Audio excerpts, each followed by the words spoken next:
Avant d'être les derniers, ils ont révolutionné nos vies. Héros de leur époque ou objets cultes, ils font partie de notre patrimoine. Voici 5 derniers symboles d'un temps révolu.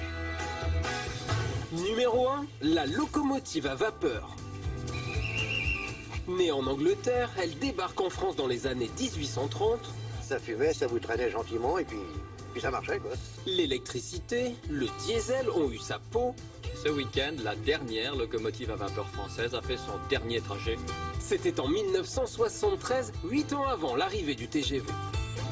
Numéro 2, le dernier poilu. C'est lui, Lazare Ponticelli, un immigré italien engagé dans l'armée française à 17 ans, l'ultime héros de la guerre 14-18.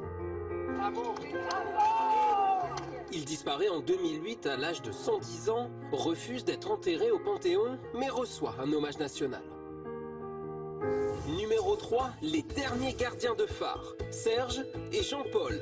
35 ans à veiller ce phare de Cordouan, en Gironde, à scruter les côtes et à guider les marins. Mais le métier s'est modernisé. Avec leur départ en retraite il y a 5 ans, c'est la profession qui disparaît. Numéro 4, la dernière de chevaux. Lancée dans les années 50, le succès est tel qu'il faut patienter 5 ans pour être livré. 1974, début du déclin, la Deux-Dush est dépassée par les nouvelles conditions de sécurité. En 1990, Citroën arrête sa production. Enfin, le der des der, le magnétoscope, un must des années 80.